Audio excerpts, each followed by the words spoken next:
Hello everyone and welcome back to another episode in my Talespire Beta Release tips and tricks series where I go through some of the ins and outs of using Talespire for any of those that are currently in the beta, and hopefully when it comes out later on for early release, people can look back at these videos as well and still get some help there. However, I think there's going to be a lot of new stuff that comes out before early release finally happens, so there may be more videos to cover those things as well. Anyway, we are going to get back into this tips and tricks series. Last episode, we looked at how to use hide volumes as a GM to make sure you had things hidden from the players so that they couldn't accidentally see stuff that you didn't want them to see until it was time for it to be revealed. Now in this video, what we are going to look at is some of the GM tools for atmosphere, for markers, and for cutscene markers. So we'll delve into that.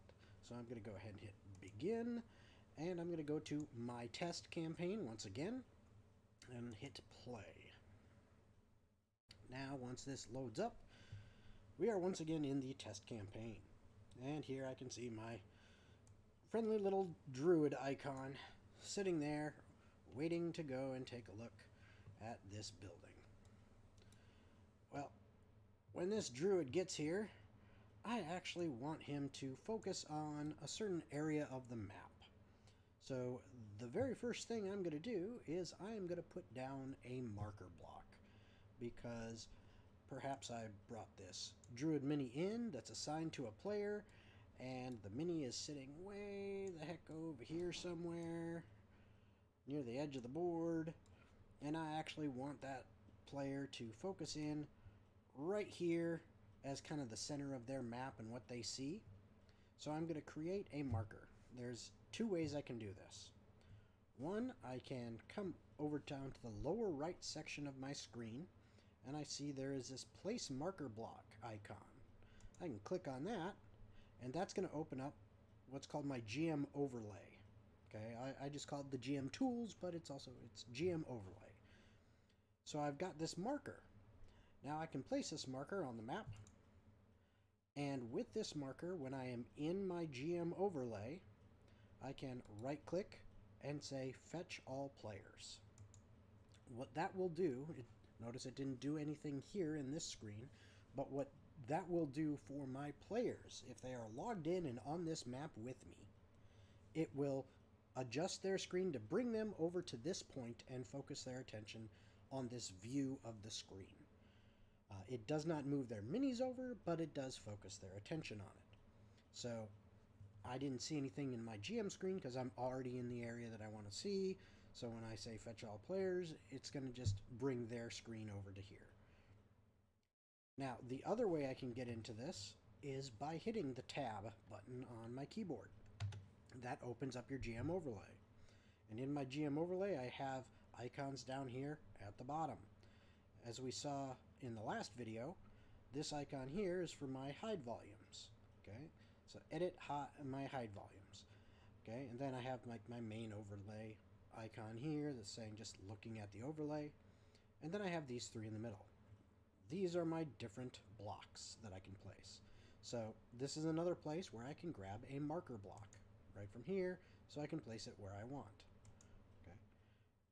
Oh, didn't want to place. There it goes. Right, so now I've got this marker block. Well, I already got one right here. I don't need two. So besides having your players fetch all players views to that area, when I right click on it, got fetch all players, I also have delete, so I can get rid of it. So that is your marker block. Not much to it, but it's useful for what we need it to be, and that's focusing player attention. So the next one we're going to look at is actually the first icon of our little blocks section, which is atmosphere block. Now, I've got my druid player sitting over here, and I'm going to come out of the overlay and move him all the way over here. So let's say I want him to be in this scene, and when he gets in this scene, I want to put some kind of atmosphere to set the scene, set the mood for what's happening on this game board. So I go into my GM overlay by clicking on the tab button, and I'm going to go to my atmosphere block. So I've got this little atmosphere block. I can place that where I want. I can also place it right underneath a marker block. So I'm just going to place it wherever I want. I'll place it there just so that they're in the same place and they're not taking up any more space on the board than just that one square on the board. And I have all of these settings over here on the left for atmosphere. Now I can always reset to defaults, which my defaults are these music, ambient, and effects volume levels. My audio having a default ambient, which is no ambient sound. My music, which is silent, so no music at all. My atmosphere, which is really my day and night cycle and some effects. So my day cycle, default sky is basically just daytime with no additional effects put on it. Okay. And then the positions here on these little wheels, these circles here, of these white dots. That's the default position. And then I have post effects, which none is the default for that. And then this level of post effect here. So that's my default settings. If I want, I can just close this out by saying cancel, don't save. Nothing has changed. I can click back on my little atmosphere settings block here to get rid of that. Or if I go back to my little atmosphere block and I right click, I've got three choices. I can delete it, I can apply any settings I have put on, or I can edit it. Well, since I didn't actually change any settings, applying it's not going to do anything. So let's go into edit, brings this window back open again, and now I'm going to start changing things. First thing I'm going to change is I'm going to change the ambient sounds. Let's see, well, since we'll call this building a tavern, and our little druid here is going to get himself some food and drink, and so let's go with a busy tavern.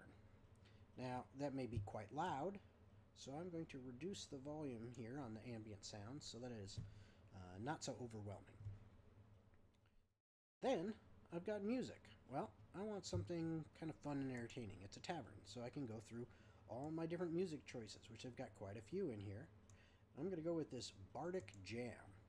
And then once again, I'm going to go ahead and lower my music volume down a bit because I don't want it to be overbearing. I still want to be able to talk to my players. I still want them to be able to hear me and me to hear them.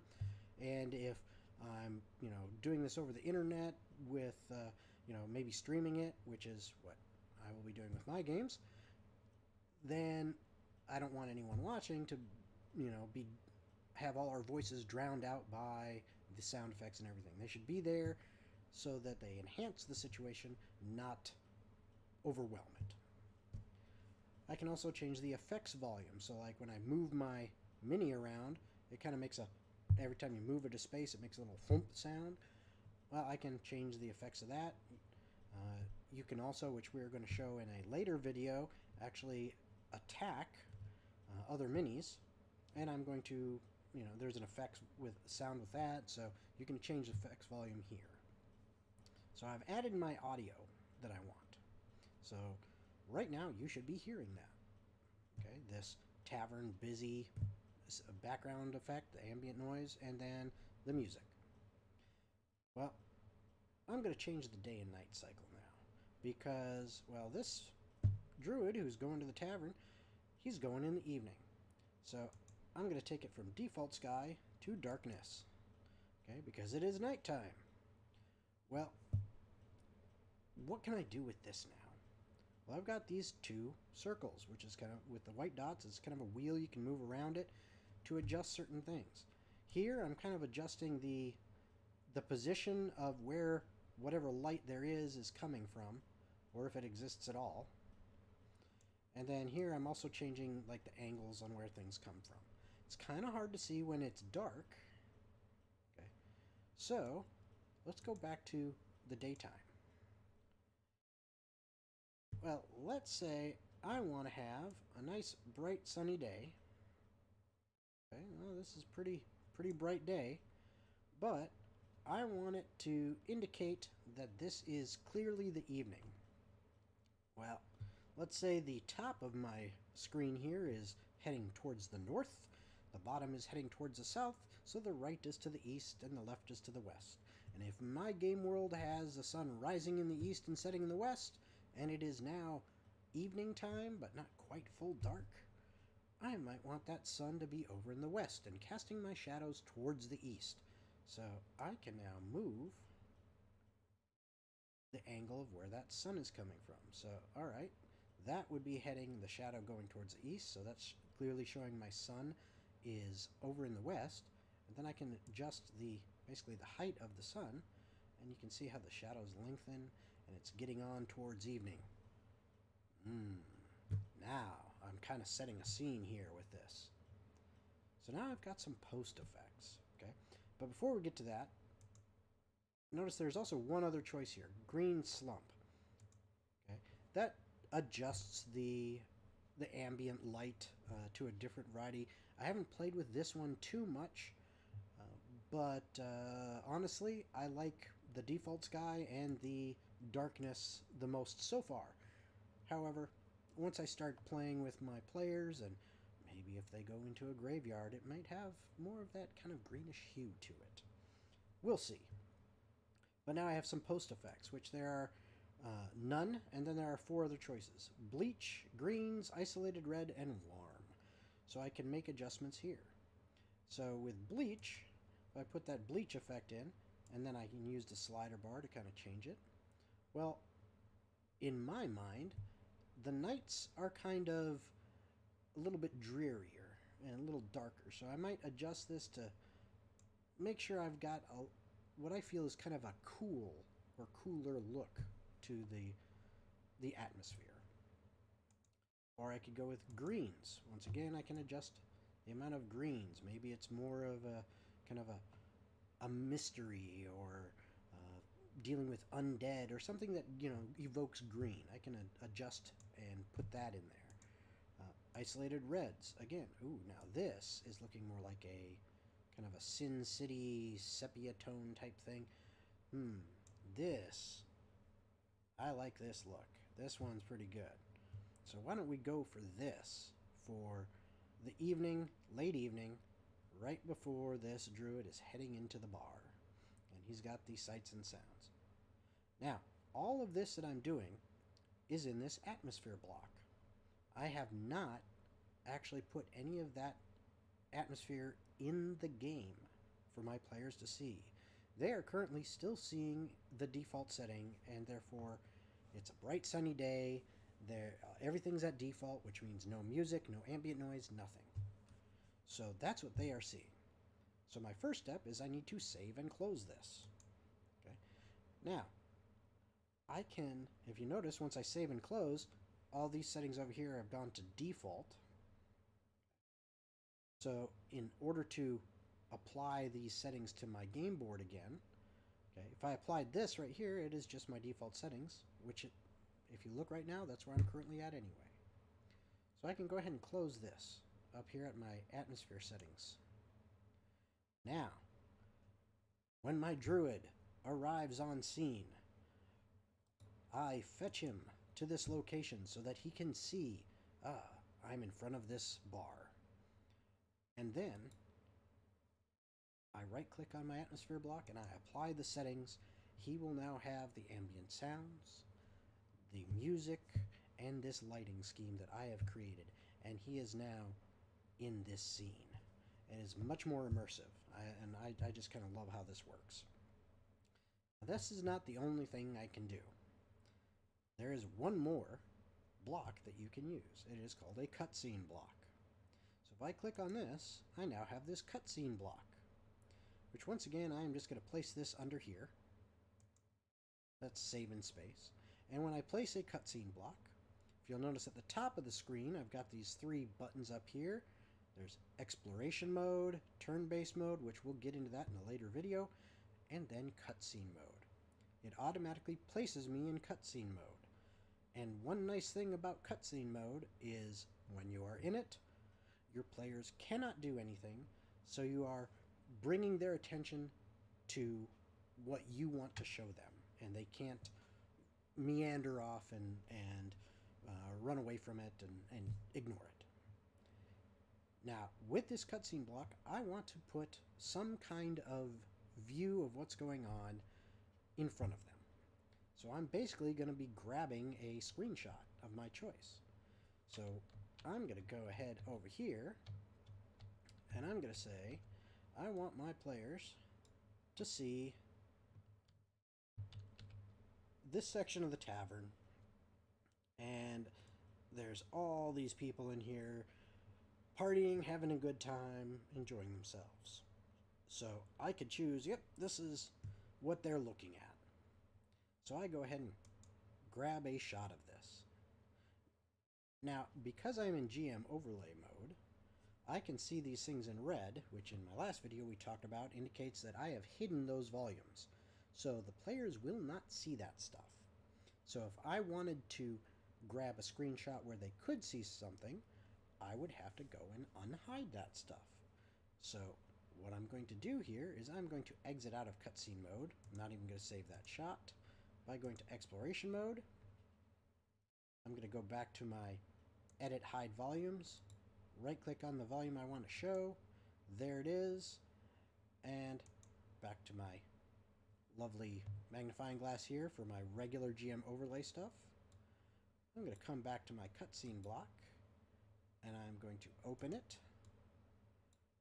And now you can see that screenshot I grabbed, even though things were hidden, right now, because I've made them visible, they are going to be seen by the players. They will not see this red stuff in the background. They will see the things that are visible. So they would be able to see into this room. And let's just grab another one that's a little closer, a little different. There we go. And I'm going to get rid of that first one. Now, we go back to our druid friend who has just happened upon this scene at the bar. Well, I have saved this right here by hitting save and close, so now my cutscene block is all ready to go. I'm going to go ahead and put my atmosphere by clicking over here to defaults. So what I can do is set everything up to set the scene and say, you, my young druid friend, arrive in this location. There, I fetched all players to this location so his screen focuses on here. And you can see that it is a fairly dark evening. The sun has almost set. You can barely see it on the horizon. You can hear the sounds of a tavern, people being boisterous and enjoying their food and drink, as well as music that's emanating from it. And then I can open up my cutscene block, and by clicking on this little eyeball, I have now sent this picture, this scene, to my players' screens. So now I can describe the tavern. There are many people inside, drinking, eating, enjoying themselves, having a blast. And I can even click on this picture myself and focus my screen right to it as well, so I can see everything that I wanted to see. And then when I'm done, I can just save and close. Okay. So that is my atmosphere blocks, my marker blocks, and my cutscene blocks.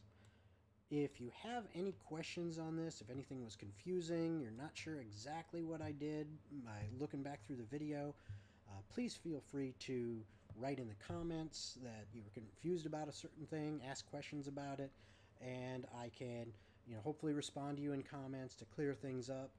If not, maybe I'll need to go back and do another video focusing on a specific aspect of it. Also, in the comments, if there are topics within Talespire that you would like to have me do a video about that I have not done one about yet, please mention what that topic is, what you'd like to see, so that I can make sure to include it in this Tips and Tricks series. Lastly, you can also put in the comment if you would like to see me attempt, and I use that word, attempt, to recreate some two-dimensional dungeon maps, things that you can find online by just typing into Google, things like, you know, RPG maps, D&D, you know, online maps, finding images like that. Or even if you create your own maps and you'd like to see me attempt to recreate it in Talespire in 3D, put that information in the comment. And if you're making your own map or you want a specific map, include a link to that map in there so I can take a look at it, and then I will make a video about me attempting to build it. If you're going to do that though, let's start out with something smaller, because I do not want to have to do a 2-hour video to try to recreate a huge map. That would just take forever. But who knows? Maybe we'll get to that point. Also, if you enjoy what I'm doing with these videos in this Talespire Tips and Tricks series, please give me a like, subscribe, and hit that notification bell so that you can make sure to catch all the videos in the series when they come out. All right, that's it for this time.